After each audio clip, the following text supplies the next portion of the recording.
floor is yours.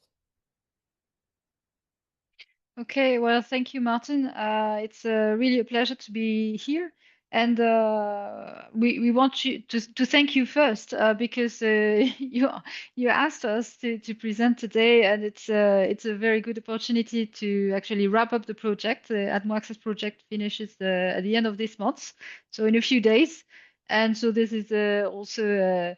Like our last communication possibility within the project, so it's really a good pleasure to be here. And also we want to thank all the participants who have joined this workshop. So my name is Véronique Riffaut. I'm a professor at IMT Nord Europe, which is an engineering school and research center in northern France.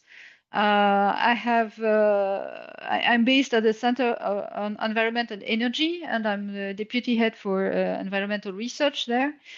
I'm also deputy head of a doctoral school, which gathers more than 300 PhD students, and so that's why I've always been interested in training and teaching and trying to find new ways of attracting and engaging students. And I like really working with so many young people over the years, and that's why I have tried to adapt my teaching methods, first in the classroom and now also with virtual resources. And I will let Antonia introduce herself. Hello, everyone. My name is Antonia Zoka, and I work at the National Center of Research in France. I did my PhD in atmospheric science a few years ago, followed by a standard postdoc. But over time, I realized that while I love teaching, following an academic career wasn't quite for me. So now I develop innovative and creative virtual educational materials for atmospheric science. This is a perfect way to combine my two passions, teaching and research, and make learning a dynamic experience accessible to everyone. We're really happy to see so many of you around the world here today. We have tried to make this session interactive and lively. Hope you like it and hope you find it useful. Thank you, Antonia. So we're going to start by trying to get to know you a bit better by asking 3 quick questions. Like you can see on the screen right now, the first one is, what is your favorite hobby? The second one is more related to your research topic. Can you describe it in just one word? That's a challenge. And finally, a multiple choice question to understand if you have already used virtual training resources in your research activities. And for that, we will use a polling tool, which is called WooClap, which you know already. Antonia will add the link in the chat. And so you can switch to this WooClap session. You can also use the QR code if you're using your mobile phone. And yeah, don't hesitate to use the chat as Martin mentioned. We will take the questions either on the fly or at the end of the hour. So maybe if you're on WooClap, I will unshare and Antonia can maybe share the results so we can see.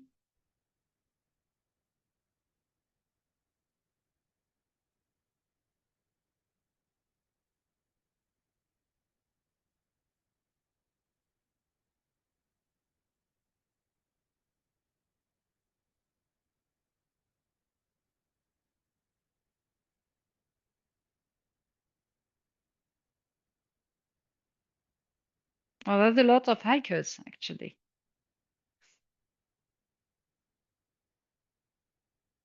And sport, a lot of different sports.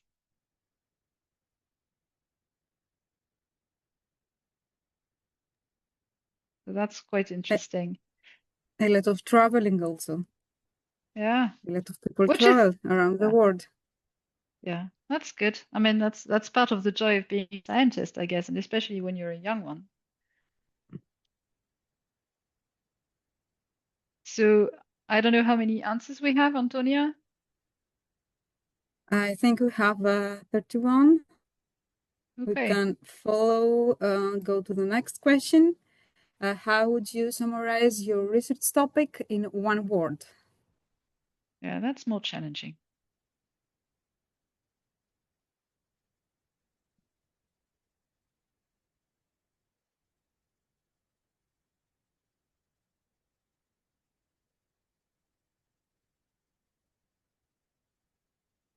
A lot of topics. Mm-hmm. Keep growing.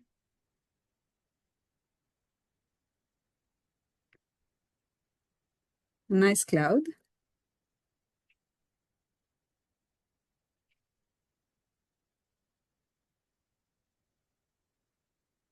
Okay, that's a very nice picture of all the topics you can find in atmospheric sciences. I would say some are similar and some are really also different in terms of techniques. I see some inversions, some people doing some observations and quantification, um, working on reactive trace gases, but also greenhouse gases. So, and someone has interesting. So that's an interesting topic, but still a mysterious one. Okay. Well, thanks for sharing. What we want to do with this type of exercise is also to show you that even atmospheric science is a very small community worldwide, let's say, compared to the global population. It's already very diverse in terms of, the background of people and also what they're working on. And this is actually one of the challenges we have when we are trying to produce these type of virtual resources is that we have a very heterogeneous audience, possibly. And so we have to meet the needs of this diversity. And now I see that the third question is The running. third question is running in Google Club, and we have already a lot of replies. Thank you. It's always really interesting for us to see which sources you are already familiar with, MOOCs, tutorials, serious games. Since we have developed these three types of tools in our project, at Access project. So we can see a lot of MOOC. MOOC and People, tutorials. Yes, like yes, but not serious games. yeah. Few people. There are not so many Uh, topic. Yeah. Okay, well, thank you very much for this first participation. We just keep the tool open because we will come back to this poll several times during this hour to just get better idea of you and get your feedback. So now I will share again the slideshow and let me go there.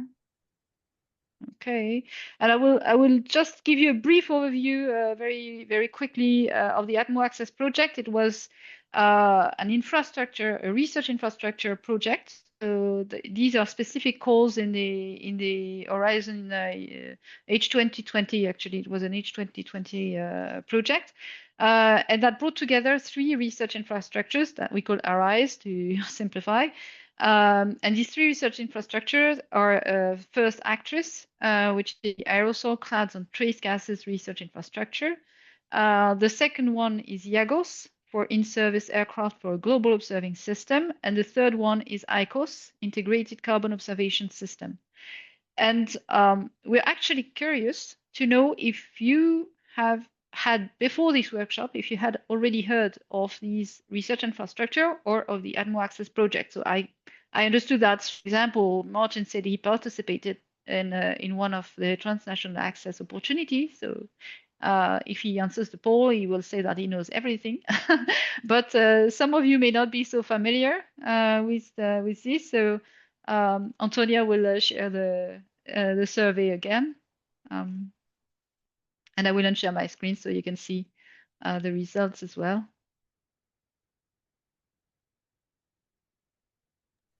the question is running.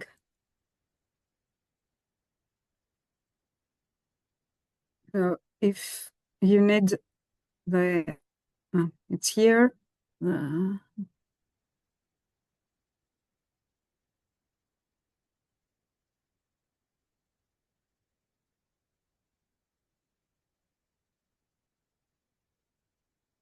Actress is quite famous. Interesting. Yeah, but I think people know pretty much about a lot of them actually.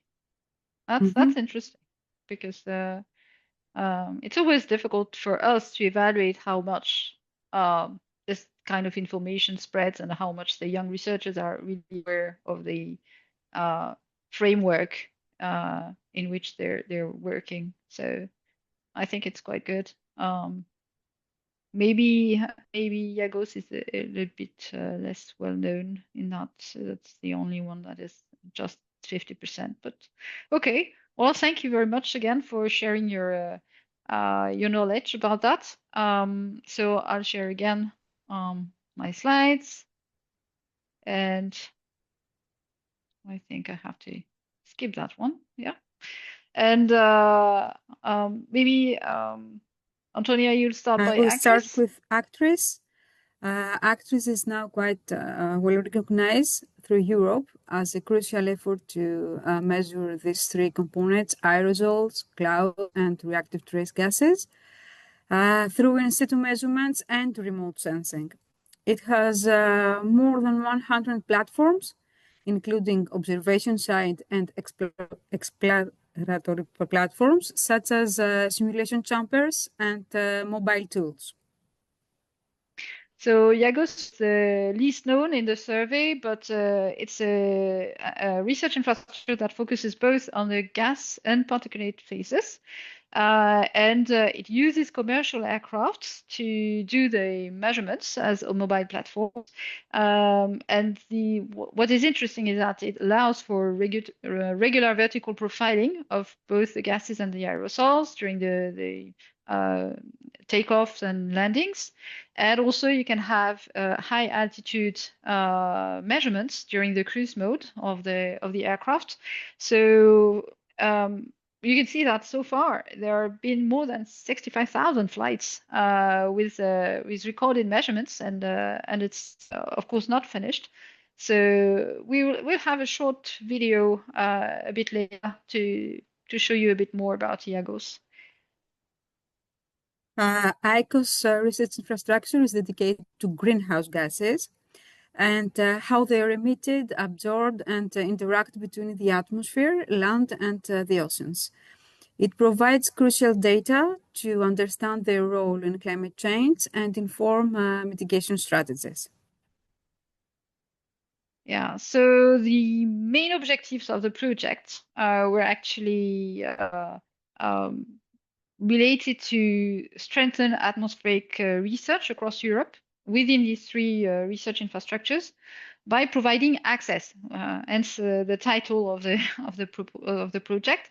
Access to what? Access to facilities, access to data, to models, to tools, and so this is really a project that was dedicated to strengthen the collaboration and the networking, which is particularly important for young researchers. And one essential part of the project was actually to try to improve training and capacity building within the research infrastructures, which are kind of, split all over the continent. And so for that, we wanted to target especially the younger researchers, and including through some pilot virtual training resources. So it was really thought as a test. We were developing resources, trying to test if they work or not. And so in these virtual training resources, we had the leadership of these tasks at IMT.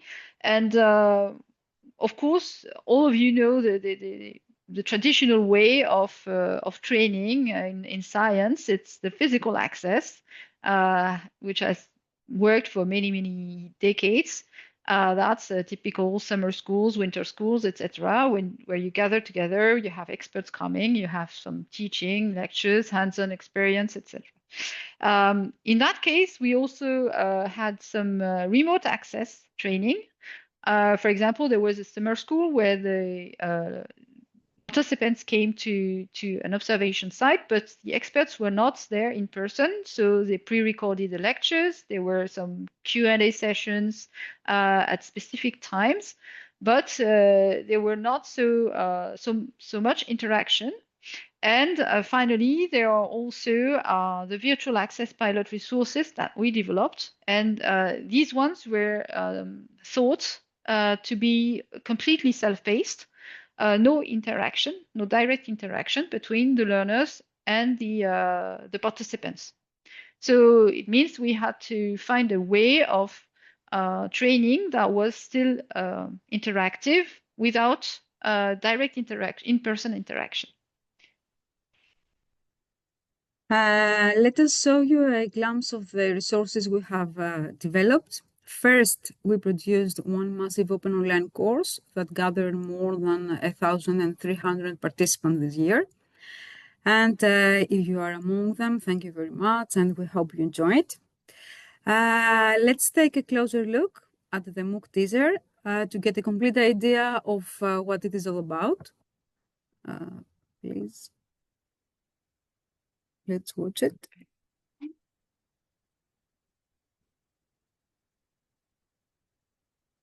We cannot hear.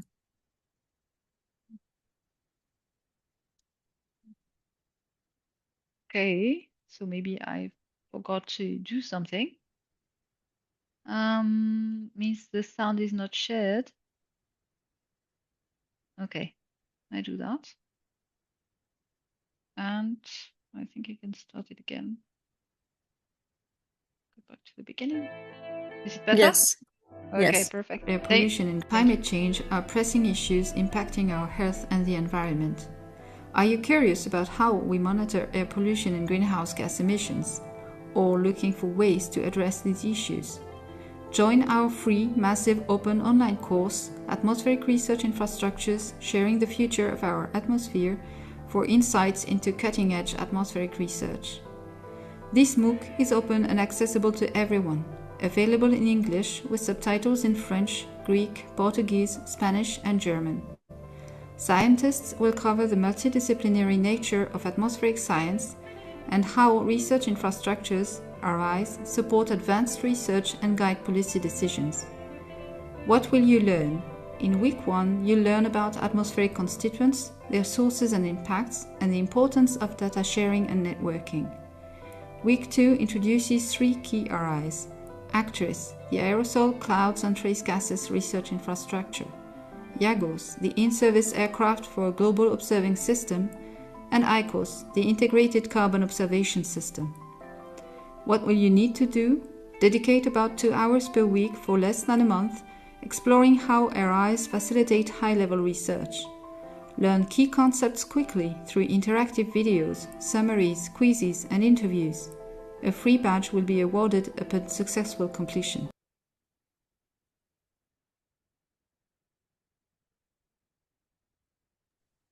Hope you like it. Oops.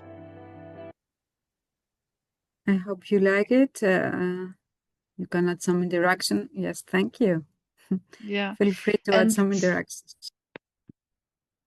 Yeah, we also have for this new edition that will start actually on November 3rd. We have added simplified Chinese as a subtitle language, also to have better outreach to Asian people. And of course, I think Antonia will probably put the link in the chat if you want to enroll for this new edition, and it will run for the entire year. So you have a lot of time to just complete it this time. We can now just see a very short demo of one of the video. It's going to be like 40 seconds of it, but just for you to have a glimpse of what's happening there. First of IAGOS flights started in August 1994, and since then IAGOS has measured 65,000 flights with 12 associated airlines. Up to now, in the year 2024, 19 aircraft have flown for IAGOS and landed in about 330 visited airports. More than 8 research institutes are collaborating, and this collaboration resulted in more than 450 peer-reviewed publications. The video is paused while an interaction appears as a pop-up. You can click the plus button to learn more about the Control Project, a Japanese aircraft observation initiative, or just continue watching. So that's the first type of tools we've developed, these online courses. So we have tried to add some interaction. So even no direct interaction with the instructors, you can always have some interactions in the videos, and then it's more engaging and more motivating to continue. And you can do it at your own pace. So it's also possibly a bit easier for you to follow. So the next First of IAGOS flights. Sorry, I don't know why. First of IAGOS flights started in August. Why is it continuing? Okay, yeah, got it. The second type of tools we've developed are the tutorials. So this is the type of tools that you are also quite familiar to use, according to the survey you've before. And one of the tutorials was actually embedded in the MOOC to help learners to follow it. But the three that I present here are those that really were designed to provide different experience to the users, either on instrumentation or on data analysis or on visualization tools. And these tutorials are presented by experts in their experts of each tool. And we just help to for the concept of the tutorial, we help for the design, and we help for the production. But the content was, of course, made by these experts from different labs in France and Germany. And if you go and to the Atmo Access website and you follow these tutorials, you can benefit from the interactions that are actually embedded in them. So, for example, here we have a video on an instrument that measures trace metals online. So we have a bit of context presented here. What is the interest of this type of analysis? But there are also explanations on the operation of the instrument and also on the software that is used for visualizing the data. There is Antonia, you're muted. Yeah, sorry, just a moment, because the link wasn't correct. So now in the chat you have the link for the MOOC and the link for the tutorials also. So I will talk about the second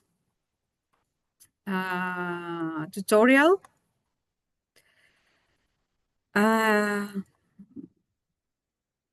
The second tutorial is designed to quickly and easily learn how to use the Atmo Access Time series analysis service, which gathers datasets from the three RIs, Actris, IAGOS, and ICACs. The user is left quite free to search, analyze, visualize, and compare observation data, make some plots, etc. And essential climate variables such as greenhouse gases and trace gases. You have the link. So, Veronique. Yeah, finally, the third tutorial is dedicated to help users use a specific platform, which is called the Volplume platform. It's really, it has been developed within another framework of the Atmos, not the Atmo Access project, but really focusing on volcanic plumes. And so the idea here is to combine different types of data from satellite data, remote sensing, ground-based in situ measurements, and all of these are combined in this platform. And this tutorial is specifically dedicated to an event, a volcanic eruption in the Canary Islands. And so this is more like a case study, completely and fully explained with some interactions. For example, here, for people who don't know what the single scattering albedo is, there is a link to go a bit deeper into that concept. And for those who know about it, they don't care. They don't they don't click on the link. The last two tutorials require you to identify yourself on the platform because they want to have some statistics of the users.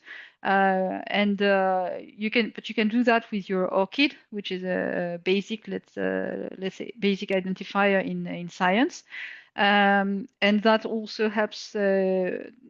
You can see that these kind of videos also help us to understand better what needs you have. So for each of these tutorials, at the end of the page, you have a survey, and if you have some feedback that you want to give us, don't hesitate. The surveys are all anonymous, but it really helps us to improve what we are doing, especially because we really believe that for all these kind of platforms and tools, it's very important for people to have some support to understand how to use them effectively.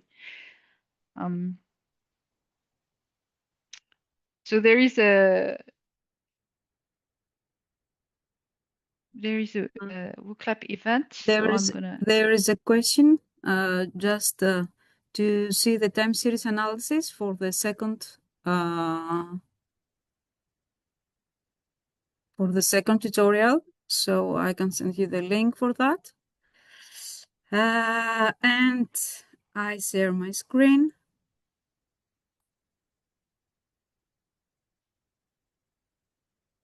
For the next question in WooClap.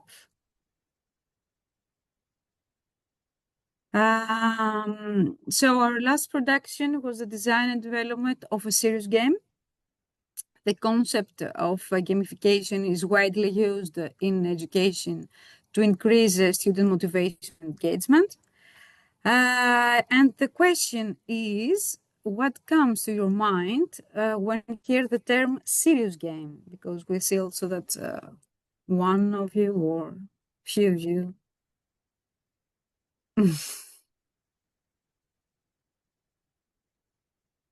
Nothing.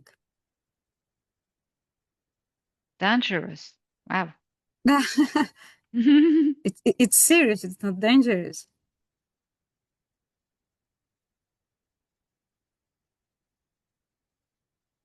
Oh, that's interesting. Climate change negotiations. Yeah, that could be as a form of serious game. Of course, online adventure.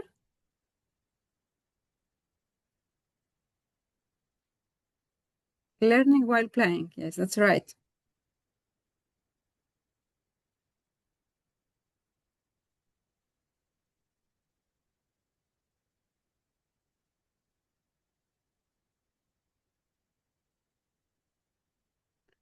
A game for teaching you about concepts.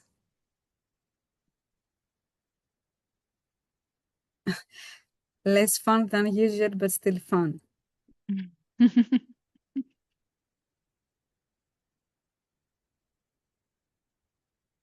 Brain power.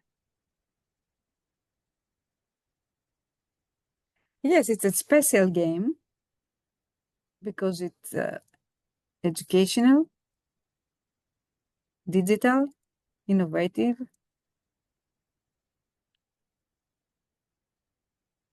But it's still a game.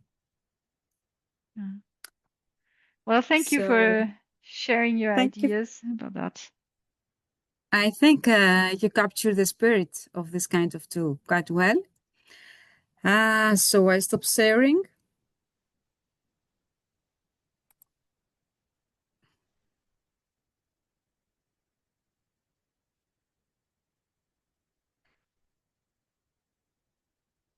So a serious game combines the concept of gaming and training. Like a game, it provides an opportunity to have fun while learning and to feel engaged with the proposed interactions. And also like a game, it has rules and more or less complex scenario with tools. What makes it serious now is that it's generally based on real-world events, helping you develop critical thinking skills. So, Veronique, you can.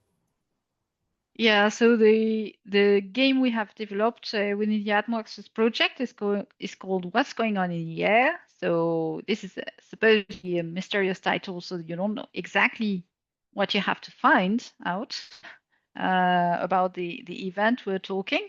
And we've based this game on the fundamentals of aerosol science. And especially to help interpret ground-based remote sensing data from photometers and LiDARs. And as Antonia mentioned, it's also very important to enhance or improve the problem-solving skills. So it's a bit like if you were working on some real case study in a classroom, but you can do that on your own with this game, and you have some feedbacks. So in the game we have developed here, we have some people, which are these characters.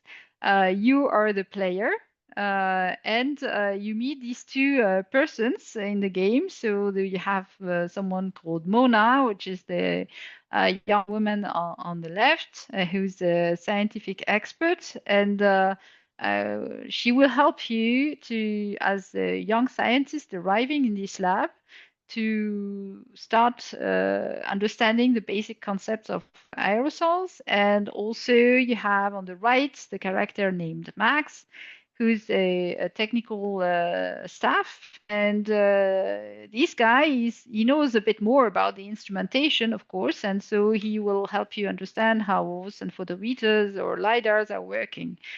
So in that case, all the theoretical knowledge that is brought in a game is also in a pad that you can access all the time.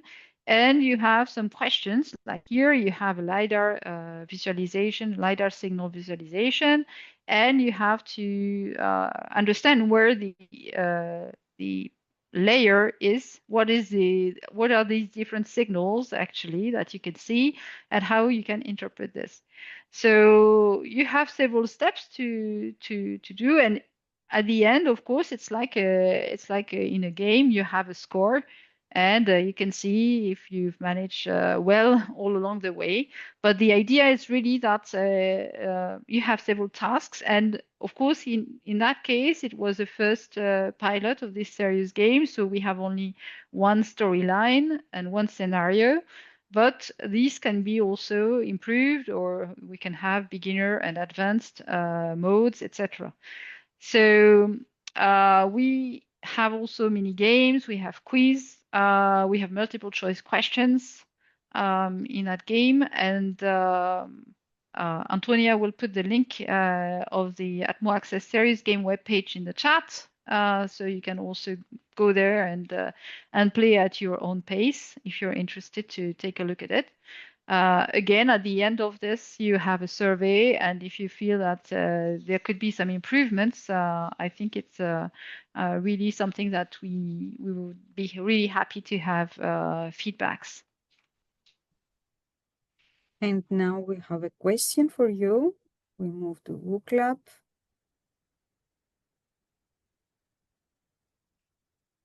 So especially if you're interested to give us some suggestions. For new tutorials, for new concepts that you find useful, that you need to be explained, or some concepts for serious games, some scenarios. And don't worry, if any idea comes later on, you can send us an email or after the workshop.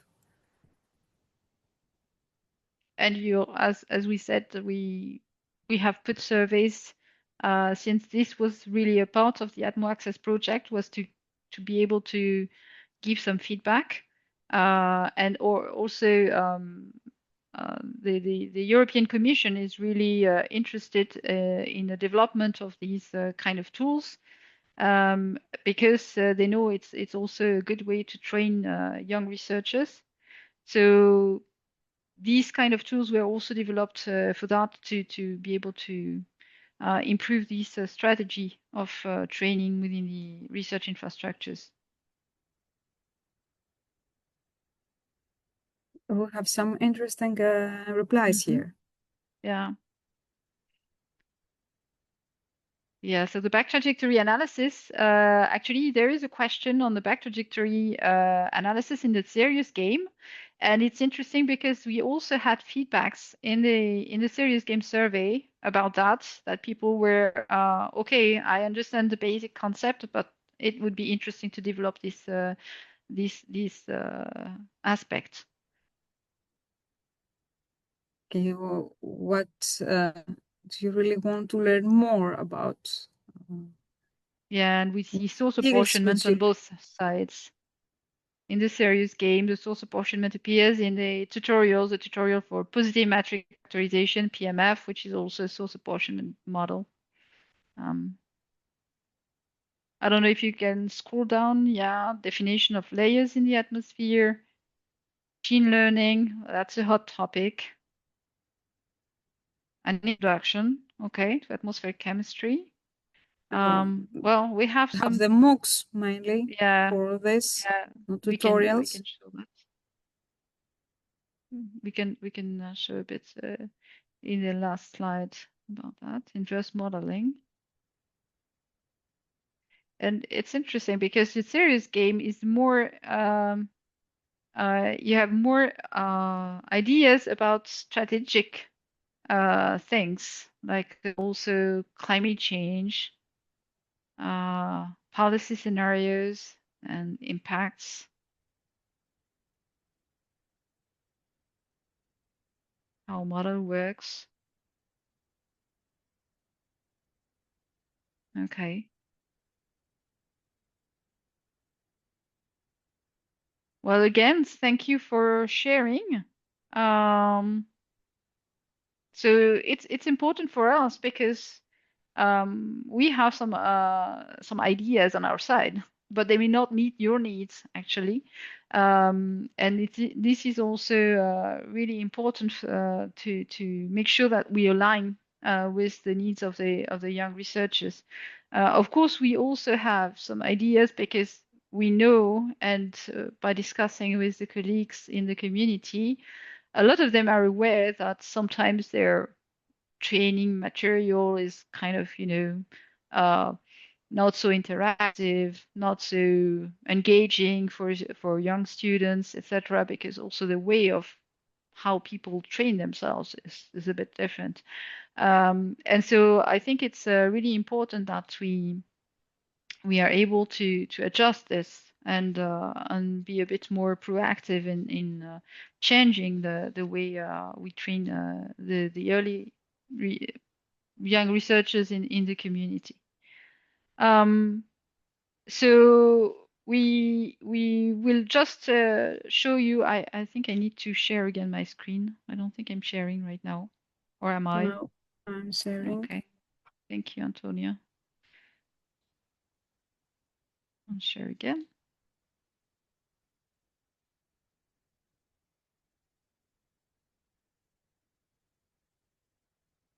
Okay. We want to leave a bit more time at the end for specific questions if you have. So we just want to give you maybe a bit larger picture than just the Atmo Access project. What we already have, so these tools that we put the link in the chat. They stay open and free anyway for the community. But we also have other things. So just to let you know that there has been in this month a proposal within 7 research infrastructures. So the 3 that you've heard about, Actris, IGAC, and IAGOS, but also research infrastructures related to the exposure to contaminants, which is called ARIN. And I don't know if you've heard of it already, but also ARISE, ACECAT, which are more in the middle atmosphere, and also SIOS, is a research infrastructure centralized, located in the Svalbard Islands. So all these research infrastructures, they work together on this very big research infrastructure proposal to provide some services. And again, there will be opportunities for training, developing, optimizing, upgrading training resources, and hopefully we'll be able to provide more and better training resources for the community. And there will also be some opportunities, new opportunities for access, and especially for you, the young researcher community, to access some new observation facilities within all these research infrastructures. So a lot of opportunity if this proposal is funded. And so just stay tuned, but you see this keyword atmoserve. This is the name of the proposal, so there could be some more exciting developments in the upcoming years for you. Also to mention that we're working on a new version of the serious game. Hopefully we'll get out next year with some improvements. We thought about having a more advanced level. And for example, in this first version, we have just one back trajectory analysis, but it's not really fully developed. Maybe we can have something a bit bigger and really explain why you should choose this type of setting of parameters for this analysis or not. Just to mention that maybe some of you already know about it, but at IMT we've been developing massive open online courses for some time already, and we have a MOOC on air quality, air pollution causes and impacts that run every year, and this is going to run for the 8th time. This year it's already open for registration as well, so you will see that some things are a bit similar with the first introduction of the MOOC on atmospheric research infrastructure, but all the parts concerning the impacts are completely different. Of course, we look at the impact on climate, we look at the impact on ecosystems, we look at the impact on health, and also the social and economic impact of air pollution. So that's a very broad MOOC to really understand the context of the research on air quality. And in this series, we're preparing a second module, which is more fundamental, talking about fundamental processes, so the processes of emission of pollutants, transport of pollutants, the reactivity with a bit of kinetics, which is useful when people work with simulation chambers, and also everything related to the sampling and measurement strategies, and the characterization. And this will also should be ready by the end of next year. And finally, there has been in the previous poster session, maybe you had the chance to talk in this virtual world, to meet Antonia already at her poster. But if not, you still have a second chance because she's still in the following session. And the code for a poster is bridged 10. So don't hesitate to go see her and ask questions about the different resources that we've discussed today. Yeah, please, it will be a pleasure. I'm the bridge 10. It's the last topic 7, bridging the gap, where we introduce also the MOOCs and other MOOCs and serious games, etc. We have a few more minutes left, and we are grateful for your participation and engagement. I can share my screen for a last WooClap question.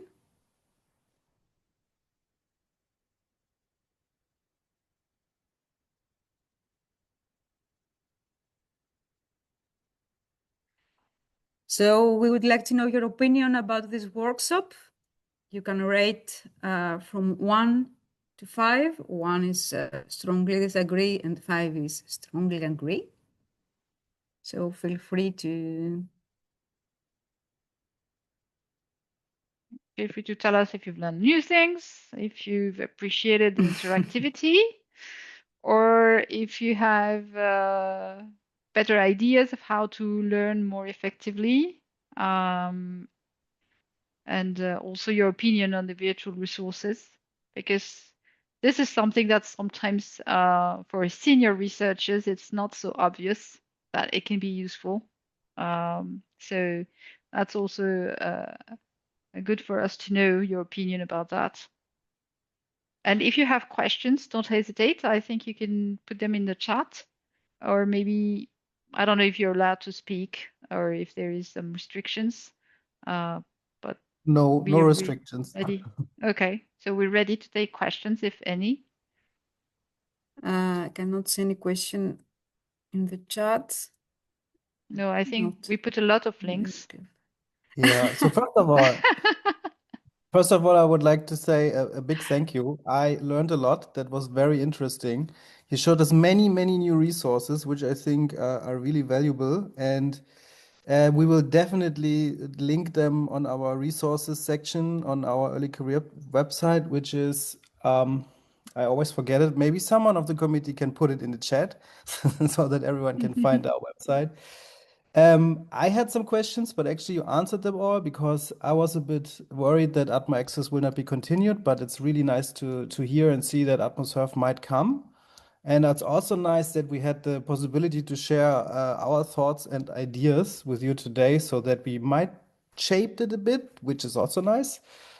So, and you will stick around for the next poster session, which is also nice. And with that, you answered all my questions. So I will give the word to Max, who has probably a lot of questions. I did have a few, but I'm going to try focus on the first one I had in mind. Well, first again, thank you so much. I did also learn so much. I'm just putting in my cap of like IGAC/ICACGP representative person here. The whole work that you do, because it's done through Atmo Access, I think it's potentially more well known to people in Europe currently. But Europe is obviously one of the regions where the students will get some of that fundamental teaching about atmospheric chemistry and air pollution probably early on or within their undergraduate courses, whereas I'm thinking some of the students in other parts of the world might not have access directly to those training resources or just the education material. Are you already in discussions with organizations like the World Climate Research Program Academy or the WHO or other communication pathways to get that material to some of the people that might really need it around the world? So there has not been, there was a web package on communications, but as far as I know, there was no particular effort in toward a specific community. In the Atmosurf proposal, I know they have been, the idea is really also to go more open about all the resources, because right now it's like it's a project. Okay, they're on the Atmo Access website, but the website is going to be down maybe in 2 years or 3 years, and then it's going to be difficult to get the link again, at least for some tutorials or things like this. So the idea is really to find a platform and to have a platform and to have some research infrastructures really taking on these resources, and so they can commit to keep them alive, you know, for many, many years. And so depending on the type of resources, some may be always open, like the ones on the FUN platform. Those are this is a let's say a state a French state funded platform for MOOCs. So we are pretty confident that it will stay open. We have some on our websites, but of course we may not be visible all the time. So yeah, the idea is to have this There is the Earth Open Science Cloud that is really normally made for all these open resources to be shared, and you can catalog them and find keywords, and that's a task that we've added in the AtmoServe proposal to make sure that we can have this inventory of all the training resources existing in the different research infrastructures and how we can share them so that they're collectively more efficient and more widely open to the community. I think Thank you, Simone Veronique. has raised her Simone, hand. yes, Simone. Yeah, just like Max was taking his general IGAC hat on, I'm going to take the ECR IGAC hat on and say, like, really nice workshop. How can ECRs get involved with like developing all of these tools so they target maybe ECRs better if they don't feel like it fits perfectly, or if they have good ideas for something new that they think could be interesting? Can they get involved with the project, or? Yeah, so that's always a problem with all these proposals, that they're designed by old people. Right? I mean, senior researchers. It's very, very difficult to have um, bottom-up approach to this. So at least for the research infrastructure I know well, which is Actress, we also have an early career researcher working group within the National Facility Forum. And we know they've been working on different topics, and at least they've given us their feedback on the resources. So they were really interested. They shared this in the community. But it's true that for most of the time, it's really it's more like, let's say, researchers understanding that their training material or mode of training is not perfectly aligned with the needs of the young researchers.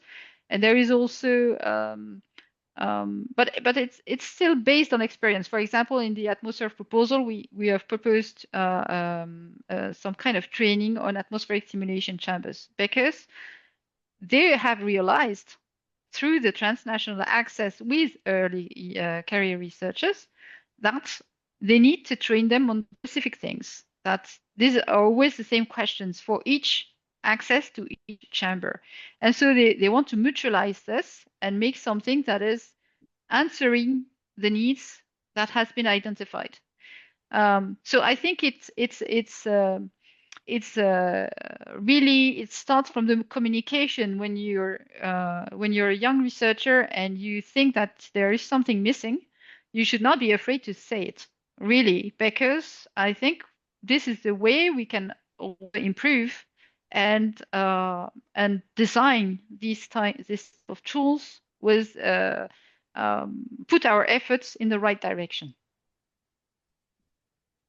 Thank you. I think there's also a question in the chat now, Matt. Yes, Yes, there is a in the question chat. in the chat, Caroline. So she asked if she wants she's interested in a part or not in everything, if she has also to sign up in the entire MOOC. So if you want to see some tutorials, they are free on YouTube, so you can go and watch them.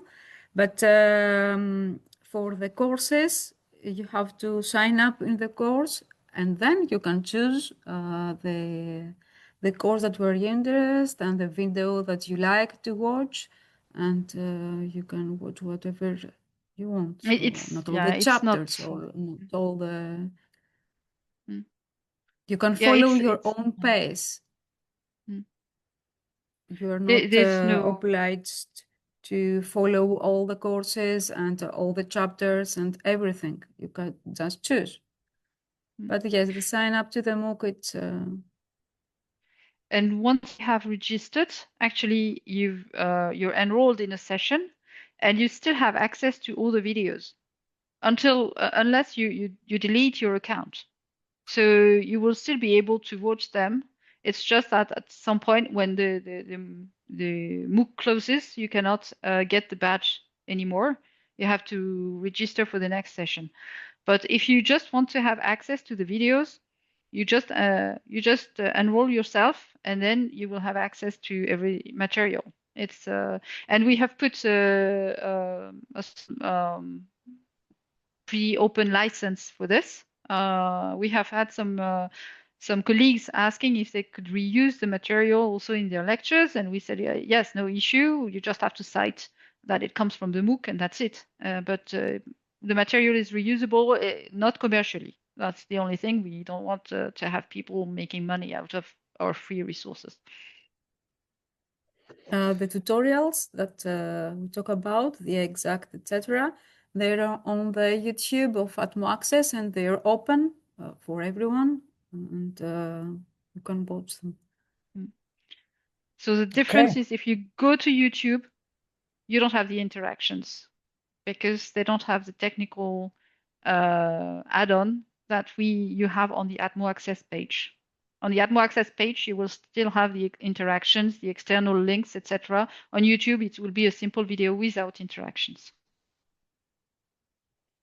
Okay, great. Thanks again, Veronique and Antonia. It's good that you stick around, Antonia. So if people have questions, they will come to your poster.